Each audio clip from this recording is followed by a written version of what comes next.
It's Colin. We're gonna go into the top 22 Tyler the Creator songs in all his discography. We're gonna see which one ends up at number one, but which one we're gonna start off with is Potato Salad. There's something about them Lucy's from T that hit different, and this one is a collaboration with A$AP Rocky, where there's not that many features in the single releases from Tyler. The chemistry is strong. Tyler has these fruity ass bars mixed in with the great metaphors and punchlines. Rocky's verse is tough. Apart from the mummer rap, this part didn't age too good because it doesn't exist anymore, you know what I mean? But besides from that, it's top 22, you can't argue with that. The shit fair. Now, Boy is a gun. This is the first song we get to talk about from Ego, but no, it's not the last. With the conceptual rap lyrics over the incredible song structure, Tyler takes a sample from the Rosa Twins that was already used and Bound To by Kanye West, but this time he flips it in his own way. And probably, you know what? I feel like A Boy Is a Gun did actually flip that sample better. But because of how basic that sample was from Kanye West, but he did something to that, man. The way that Tyler flipped it complemented the structure very well, including the Don't Shoot Me Down part. Crazy. Especially that being every 8 measures. So that's like the reason that the song structure is good. It's something that you will compliment when you're listening to the song. There's a slow-fi quality over it that you'll see in most of the songs off of Eagle, but it just creates this aesthetic, making it more interesting for your bitch ass. Now I gotta hope you find your way home. It's a very R&B inspired instrumental for the last song of what could be the album of the year. Wrapping up most of the conversations Tyler had on Chromacopia into one song, then dropping in one of the hardest synth leads Tyler ever did. This is definitely one of the best songs Tyler ever created. 911 Mr. Lonely. I know you want this much higher, but I'm gonna say it like this. The start of the song can come across dull, but every layer that gets added in different sections make the song much brighter. Like the Steve Lacy not the Steve Lacy interpolation, but when Steve Lacy actually interpolated the Gap Band, it was outstanding. It's got like this more acoustic bass sound, then it switches into this digital like synth bass. I do think even though it's still in the start of the song, it gets brighter every single layer. The bridge from Frank Ocean, the rap verses are fire, way too fire, especially being able to flip what was supposed to be a jazz song into what eventually came into 911 Mr. Lonely, or at least the 911 part.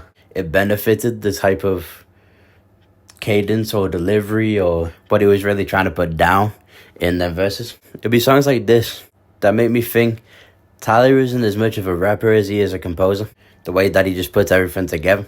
Now the beat switch can come across as chaotic, but I feel like it does add something too. Something that I could do without. Especially I Can't Even Lie, I've Been Lonely as Fuck is something that really does add to this 911 Mr. Lonely feel. Another one off of Flower Boy is I Ain't Got Time. And I'm saying, like, who can really get into a pocket like this over this belly dancing sample? He tried to send it to Schoolboy Q. He didn't do nothing over it. Nicki Minaj didn't do nothing over it. The only person that could ever fit in that pocket is Tyler himself, you know what I'm saying? At the time, the ignorance for rap was really the face of, like, the era, or at least from 2016 to 2019, and then everybody got sad. The real artists had to really adapt, but in their own perspective. I Ain't Got Time did that incredibly. You know what I mean? That's why it's got to be this high.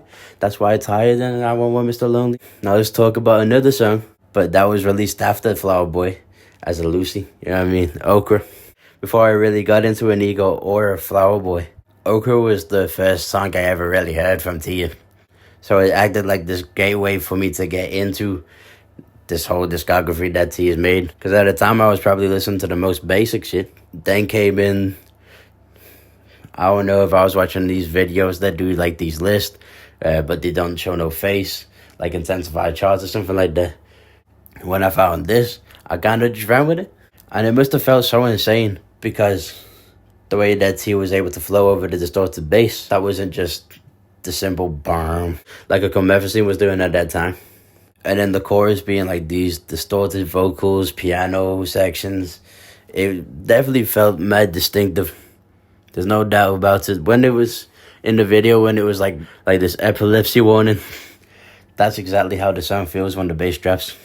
But let's talk about Corso. Corso is an aggressive cutthroat braggadocio rap cut done with a Nazi's perspective. There's a sample in certain sections, but for the most part it is an original piece, as the main parts are minimalistic, drums and piano. Then he brings the synth bass and the chords out in the DJ drama sections or his interludes. And now we're back on Flower Boy. We're bored. The fact that Tyler doesn't start rapping in the song until around a minute and a half inspired me as an artist to really utilize my features when it comes to my music. So when I did songs like Call Me or any song that has a feature on, I be able to have you. Bitch, get out it. Y'all gonna make me hit somebody home run like a house, bitch. That bitch is around. I was really able to utilize my ideas with the help from them. You know what I mean? Link in description. Now, although the drums have this phaser over them, the overdrive and the EQ was able to still make him hit as hard as possible. I do think Tyler would have added some kicks and snares in though. It's a great song about being bored that doesn't actually end up being corny, which when tackling a topic like this can be very hard to avoid, especially if your pen isn't strong and you lack self-awareness. So now, Pothole. The reason this song got so high on the list is because of the musicality and the production. There's these kind of one-shot feel synth leads that are the sweetest touch like sugar is to tea. There's a key change as a bridge would have in the first part of the second verse. A lot of driving metaphors as this album has the concept of driving. And then there's that little melodic outro at the end. So then 4th Hour's Dead off of the new album. There's a couple military themed songs in Tyler's discography. And on Chromacopia it seems like it's prominent. From the same chroma visuals to its march and chant feel in 4th Hour's Dead. Schoolboy Q's verse is solid. And Tyler gets that Ian controversy off of his chest in a great way. So then back to Flower Boy. See you again. When Tyler's intentions were to write pop songs, he relaxed on the bars and focused on the melody. He brings in Kali Uchis to bring the performance and the accessibility to its full potential. There's these military style drums that add to this I'm about to go to war vibe. And the brass added this too. Sweetheart, for you wanted to dance. Back in to Call Me If You Get Lost. This is the last pronoun song we got from Tyler. Probably one of the best singer performances from Tyler in his whole discography. It's a gorgeous sound, man. Every feature contributed with their full potential.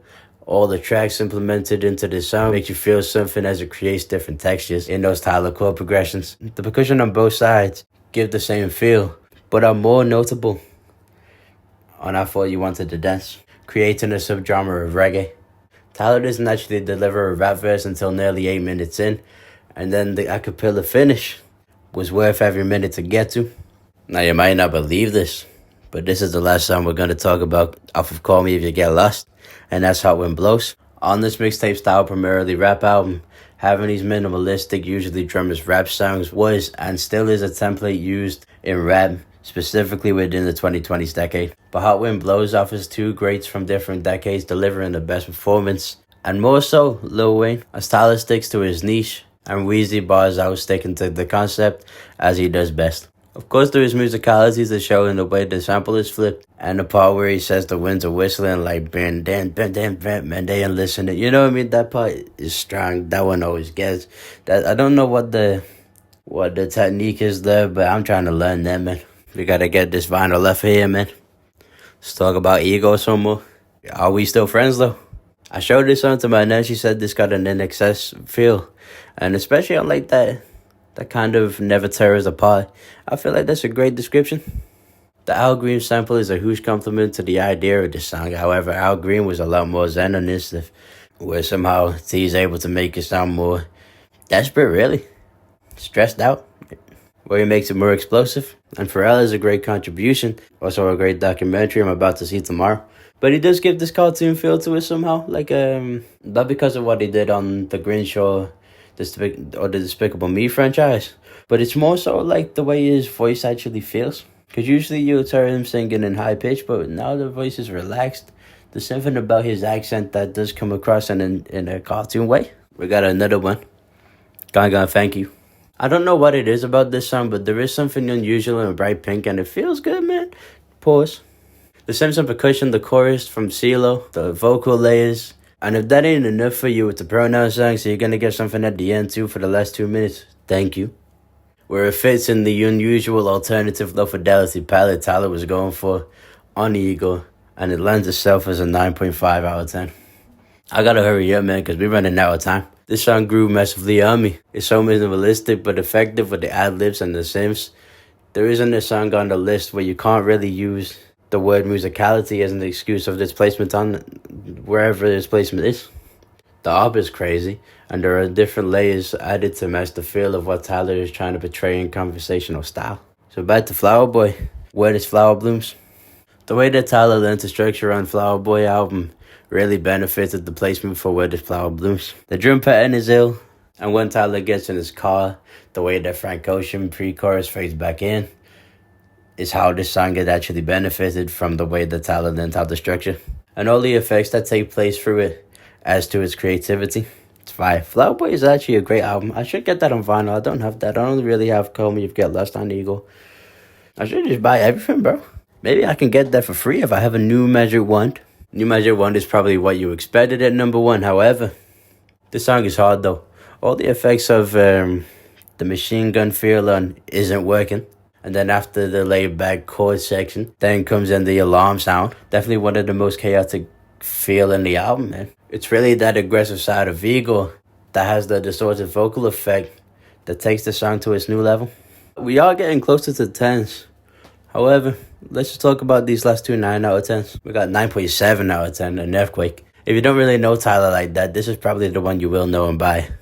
If you don't regularly listen to rap, there's no way you can hear or take in what Playboi Carti is trying to put down.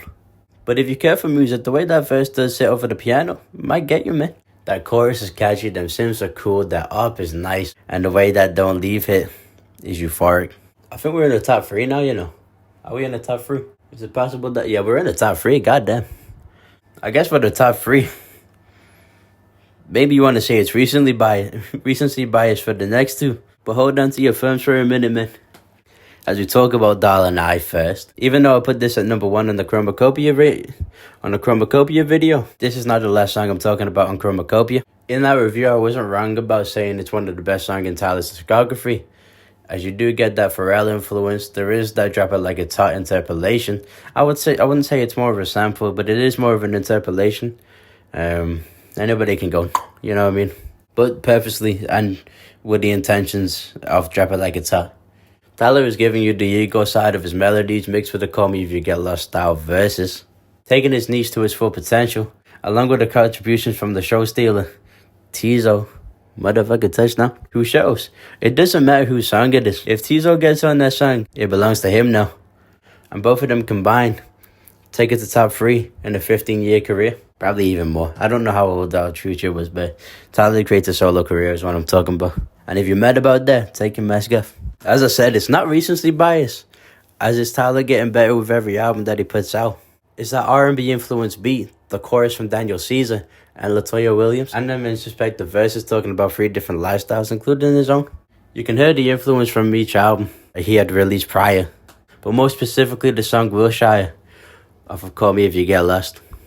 So we do talk about that again, it's just not in the list again. Where Tyler gets close and personal with the microphone. I think it's like a dynamic though. This grew on me more than Dollar and I did. And it's all of these elements that did it for me. I don't know who's gonna agree with me with this, but we get back on Flower Boy as we talk about Garden Shed being at number 1, 10 out of 10. Garden Shed is heavily underappreciated, and what's crazy is there's so much that I love in the production that it probably could be still at number 1, even if it was just the instrumental. The 3/4 time signature, how stereo it feels, and the slow drums over the bass line. Tyler can really put down them bass lines, man. I haven't really heard too much from Estelle in her career apart from American Boy. But what she did on this makes me want to do a deep dive into discography. I'm only somewhat an R&B head, and I appreciate to a high level of what qualities it serves. And it's the elements that Garden Shed takes from the genre that takes this song to number 1.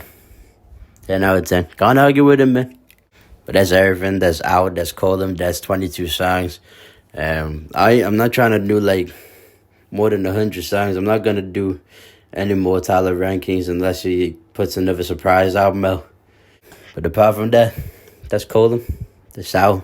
That's Frm. That's like, comment, subscribe. Done. Gone.